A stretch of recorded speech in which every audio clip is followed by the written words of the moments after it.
ध्यान दो। हैं? देखो अभी तक ज्योमेट्रिकल फिगर में, अभी मेंसुरेशन में हम लोग पढ़ते हैं 2D और 3D। 2D और 3D जो ज्योमेट्रिकल फिगर का हम लोग बात करते हैं, यहाँ पे ध्यान दो, सब वो अपना नॉर्मल चीज़ें होते रहता है। तुम लोग क्लास में उज्जवल बोर्ड पे दिखाई दे रहा है अच्छे से? ठीक है। 2D का मतलब होता है जिसमें थिकनेस नहीं हो, वैसा फिगर जिसका हम लोग सिर्फ एरिया और पेरीमीटर निकाल सकते हैं, बाकी और दूसरी लंबाई तीसरी लंबाई निकाल सकते हैं, लेकिन इसमें 2D में थिकनेस नहीं होता है। जैसे अगर इस बोर्ड के सरफेस का हम बात करेंगे, बोर्ड का सरफेस, तो बोर्ड का अगर सरफेस का हम लोग बात करेंगे, इसका सतह का, तो इसमें क्या है? सिर्फ लंबाई है और चौड़ाई है। अगर अपना हम हाथ है, ये पंजा हम बोर्ड पे सटा रहे हैं, मतलब रख रहे हैं, तो हम क्या इसका क्या कवर कर रहे हैं? बोर्ड में बोर्ड का एरिया कवर कर रहे हैं। मतलब हमारे हाथ का जो लंबाई चौड़ाई है, कुछ हिस्सा बोर्ड के लंबाई चौड़ाई को कवर कर ले रहा है। इसमें कहीं से थिकनेस की बात नहीं आ रही है। तो ये जो होगा, ये हम लोग अभी जस्ट 2D फिगर में पढ़े हैं। जो सर्किल आता है वो किस में आता है? 2D में। रेक्टेंगल आता है किस में आता है? 2D में। ट्रायंगल आता है, स्क्वायर, ट्राइपेजियम, पैरेललोग्राम, रोम्बस, ये सारा जिसमें थिकनेस नहीं हो, जिसकी कुछ मोटाई नहीं हो, वो 2D है। तो 2D में हम लोग क्या पढ़ते हैं? 2D मतलब 2 डायमेंशनल, एक लेंथ और दूसरा ब्रेथ, जिसमें सिर्फ लंबाई और चौड़ाई हो, बात खत्म। उसी को हम लोग 2 डायमेंशनल कहते हैं। ये हम लोग पिछले 9th में भी पढ़े हैं और इस में भी पढ़े हैं, जब हम लोग पढ़े हैं वृत्त से रिलेटेड क्षेत्रफल पढ़े हैं, उसमें भी पढ़े हैं। अब देखो, अब 3D में आता है एक वॉल्यूम आ जाता है नया, मतलब इसको हम लोग क्या कहते हैं? आयतन। ठीक है, वॉल्यूम आ जाता है। अब हमको तुम लोग एक बात बताना, 3D वाले फिगर में सबसे पहले क्या आता है?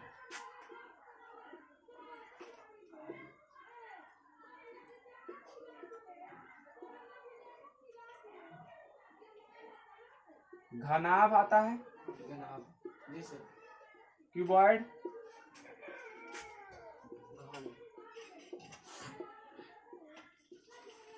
घन मतलब क्यूब। इस दोनों में थोड़ा सा जो सिमिलरिटी है, इसको दोनों को एक साथ इसलिए लिखे हैं कि दोनों में कुछ सिमिलरिटी है। यहाँ तक दिख रहा है? यहाँ तक मेरा हाथ दिख रहा है? ठीक है। अब घनाभ में और घन में देखो, कोई मोटा, अगर कोई मोटा बुक ले लेते हैं, सपोज करो ये बुक ले लिए, तो ये बुक में जितना लंबाई है उतना चौड़ाई है, और ऊंचाई भी उससे कम है। मतलब लंबाई, चौड़ाई और ऊंचाई क्या हो? अलग अलग है, वो घनाभ हो गया। में भी लंबाई और चौड़ाई अगर एक भी है तो ऊंचाई क्या है? कम हो जाएगा। मतलब लंबाई, चौड़ाई और ऊंचाई अलग अलग होगा। जो हम लोग मकान बनाने के लिए ईंट का इस्तेमाल करते हैं, वो क्यूब है कि क्यूबाइड है? क्यूबाइड है। घनाभ है क्योंकि ईंटा थोड़ा सा लंबा रहता है, फिर थोड़ा कम चौड़ा, फिर थोड़ा कम ऊंचा, ऐसा नहीं रहता है? 10, 5, 3 इंच में रहता है। हाँ। अब देखो दूसरी नंबर बात, कि अब हम लोग बात करेंगे कि इसमें कितने, अब घनाभ है, इसमें मोटाई है। अब इसमें बात करेंगे कितना सरफेस है, कितना सरफेस है। इसको हम लोग इंग्लिश में क्या बोलते हैं, हिंदी में क्या बोलते हैं? फलक। तो देखो, जो 9th बहुत अच्छे से पढ़े होंगे उनको कोई दिक्कत नहीं होगा पहचानने में। इसमें सरफेस बताओ कितना है? एक सतह, कई गो सतह है? एक सतह, इसी जैसा एक नीचे वाले सतह, 2, फिर ये 3, फिर ये 4 और 5 और 6 है ना? तो 6 सतह है। तो अगर हम बात करेंगे कि इसकी सतहों की एरिया का, इसके सतहों का एरिया का, तो सबसे पहले हम लिख लेते हैं सतह कितने हैं? सतह 6। अब इसमें वर्टिसेस मतलब केंद्र कितना है? 8 है। कोण 1, 2, 3, 4, 5, 6, 7, 8। समझ में आया? अब इसका हो जाएगा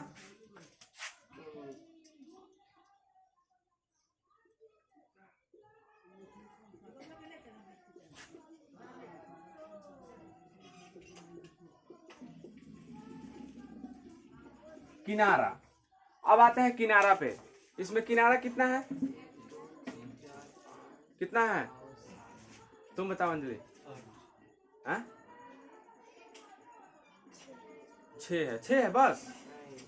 तुम उज्जवल कितना किनारा है? 8। जल्दी बताओ, किनारा गिने के बाद कोर नहीं थे गिने हो। इसका कितना किनारा हो सकता है बताओ? 4। 4। तुम बताओ सनो। 8। तुम बताओ। तुम 12। देखो किनारा मतलब कितना कोर है, तो देखो एगो हाई कोर है आ 2 3 4, ऊपर वाला 4, अब ऐसा ही नीचे में 4 गो 8 और ये कितना 9 10 10 11 12, मतलब 4 ये वाला किनारा, 4 ये वाला किनारा, 8 को, और एक ये भी तो एज है, ये भी तो किनारा है, ये भी तो एक किनारा है ना। तो किनारा कितना हो गया? 12 किनारा हो गया 12। अब देखो घनाभ का जो, अगर हम लोग पूरा एरिया का बात करते हैं, टोटल सरफेस एरिया, क्या टोटल सरफेस एरिया, तो इसका हम टोटल सरफेस एरिया का बात करते हैं। टोटल सरफेस एरिया, कुल पृष्ठ क्षेत्रफल। अब देखो सिंपल सी बात है, इसके फॉर्मूला में भी क्या आया है? कुल पृष्ठीय। कुल पृष्ठीय तो कितना पृष्ठीय? 6 गो, 6 ना पृष्ठ है, तो इसका क्षेत्रफल हमको चाहिए। तो देखो ये ऊपर वाला अगर हम कह देंगे कि ऊपर वाला सिर्फ अगर रेक्टेंगल मानते हैं, तो इसमें क्या क्या इन्वॉल्व हो रहा है? एल और बी। इसका एरिया निकालेंगे अगर रेक्टेंगल है। इसका एरिया अगर एक आयताकार ये आकृति माने और एक आयताकार सतह है, ये कौन सा सतह है? आयताकार। और इसका क्षेत्रफल निकालना है, तो इस घनाभ का ये लंबाई इन्वॉल्व हो रहा है और चौड़ाई। उसी तरह यहाँ पे लंबाई और चौड़ाई। इस सतह का क्षेत्रफल निकालेंगे तो लंबाई और ऊंचाई, ये वाला घनाभ का ऊंचाई, माने इस आयताकार सतह के लिए तो चौड़ाई ही है, लेकिन इस घनाभ का क्या है? ऊंचाई है। उसी तरह यहाँ भी लंबाई और ऊंचाई, यहाँ चौड़ाई और ऊंचाई, और यहाँ चौड़ाई और ऊंचाई। मतलब हर बार लंबाई चौड़ाई और लंबाई ऊंचाई और लंबाई चौड़ाई और ऊंचाई, मतलब L B plus L plus L H plus B H plus B H. तो देखो एल बी कितना हो जाएगा? 2LB plus 2LH plus 2BH। सर भी कॉमन ले लेंगे। अब इसमें कॉमन हो जाएगा 2LB plus LH plus BH। इसमें 2 कहाँ चलेगा भैया? 2 कॉमन ले लिए ना, बाहर आ गया। वो वाला 2 भैया। कौन सा? 2LH। कहाँ इसमें 2LH है? 2LH जी भैया। हाँ, यहाँ पे 2LB जी भैया। 2BH, हाँ इस सब के बीच में प्लस है, हाँ तो जो कॉमन लेते हैं उससे भाग देते हैं। तो 2 बाहर ले लिए, हाँ इससे 2 से भाग दिए तो कुछ नहीं बचा, नहीं। LB लिख दिए, फिर 2 से ही कट गया 2 तो LH लिख दिए, और फिर 2 से 2 कट गया तो BH लिख दिए। तुमको 10th में आ जाने के बाद कॉमन का समझ नहीं है, तो सबसे पहले क्या करना है कि बहुत सारा 2 3 4 नंबर है, देख लेना है कि कॉमन कितना होगा, तो सारा का HCF निकाल दो, वही कॉमन होता है। हायर कॉमन फैक्टर पढ़ा नहीं है? सबसे ज्यादा क्या कॉमन ले सकते हैं, मतलब वो छोटी से वो सबसे बड़ी संख्या क्या है जिससे सारे नंबर में भाग लग जाए, तो इसीलिए हम लोग HCF निकाल लेंगे, कॉमन का सेंस आ जाएगा। तो दू का HCF कितना होता है? 2 कॉमन लेंगे, उससे भाग देंगे तो सब 1 1 बचेगा। और कोई भी अलजेब्रिक एक्सप्रेशन दिया हुआ है जिसमें कोई भी नॉन वेरिएबल है या वेरिएबल है, उसके साथ अगर लिखते हैं तो हम लोग क्या करते हैं? 1 नहीं लिखते हैं, 1A नहीं लिखते हैं, सिर्फ A लिखते हैं, ठीक है। और ए अगर 5 बार जोड़ अगर आ जाए तो हम लोग डायरेक्ट 5A काउंट करके लिख देते हैं, ठीक है। इसको समझाए थे, छोटे भी क्लास में समझाए थे। ये हमारा पृष्ठीय क्षेत्रफल का हो गया। अब देखो ये पृष्ठीय क्षेत्रफल है किसका? घनाभ का। अब घन का पृष्ठीय क्षेत्रफल आते हैं। घन का कय गो पृष्ठ है? लूडो छक्का वाला जो यूज डाइस इस्तेमाल करते हैं हम लोग, कय गो पृष्ठ है? 6 गो। शॉर्ट हो गया। अब 6 पृष्ठ का एरिया, तो ये इसका सारा पृष्ठ क्या है? वर्गाकार है। सारा पृष्ठ वर्गाकार है। तो इसका साइड अगर ए मान लेते हैं, हाँ। तो एक सरफेस का साइड ए है, एक सरफेस का साइड अगर ए है, तो हर इसका सारे का एरिया कितना हो जाएगा? ए स्क्वायर। ए स्क्वायर। इसका क्या हो जाएगा? ए स्क्वायर। ए स्क्वायर। इसका वही है। ए स्क्वायर, इसका ए स्क्वायर, इसका ए स्क्वायर। मतलब सारे सतह का क्या हो रहा है? ए स्क्वायर। एरिया सेम ही है, ए स्क्वायर ए स्क्वायर। तो इसका टोटल सरफेस एरिया का फॉर्मूला क्या हो जाएगा? टोटल सरफेस एरिया क्या हो जाएगा? 6a square. क्योंकि हमारे सारे सरफेस को जब हम लोग जोड़ेंगे, ए स्क्वायर प्लस ए स्क्वायर प्लस ए स्क्वायर प्लस ए स्क्वायर प्लस ए स्क्वायर, तो क्या हो जाएगा? 6 बार जोड़ेंगे तो 6a स्क्वायर हो जाएगा। ठीक है। हाँ। अब देखो, अब हम लोग बात करते हैं, यहाँ दिखाई दे रहा है ये सवाल है। अब हम लोग बात करेंगे आयतन का। आयतन को इंग्लिश में कहते हैं वॉल्यूम। देखो, आयतन एक ऐसा हमारा एक किसी भी कैलकुलेशन है जो हम लोग उसके अंदर कितना चीज अट रहा है, उसकी धारिता कितना चीज उसमें आ रहा है, वो चीज हम लोग फाइंड आउट कर पाते हैं आयतन से। तो आयतन मीन्स उसमें हाइट भी इन्वॉल्व हो रहा है, लंबाई भी और चौड़ाई भी। अब आयतन होता है किसी भी ऑब्जेक्ट का, दुनिया का। देखो ये सब तो ठीक है, फिगर का फॉर्मूला हमारे गणितज्ञ के लोग बना दिए हैं, और ये जो ज्ञान है ये आज का तो ज्ञान है नहीं, आज का ज्ञान है। ये हमारे पूर्वज क्या किए, अब हमारे गुरु हमको दिए, हम तुम लोगों को देंगे। तुम लोग क्या करेगा, इसको प्रोफेशनली, और चाहे ऐसे ही घर में अपने बाल बच्चों को, चाहे अपने भाई बहन को, ऐसे ही नॉन प्रोफेशनली भी तुम अपना ज्ञान आगे बढ़ाते हो।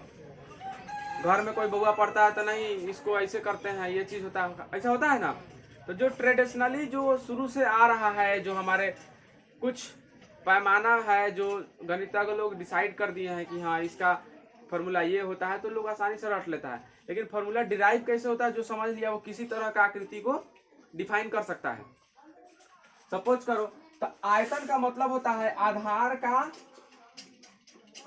का क्षेत्रफल गुना ऊंचाई। आधार का क्षेत्रफल मतलब base of area of base. तो अगर घनाभ को हम लोग ऐसे रखेंगे, तो इसका बेस का एरिया क्या हो जाएगा? L into B. तो L इंटू बी गुना H ऊंचाई, तो इसका वॉल्यूम क्या हो जाएगा? LBH। क्या हो जाएगा?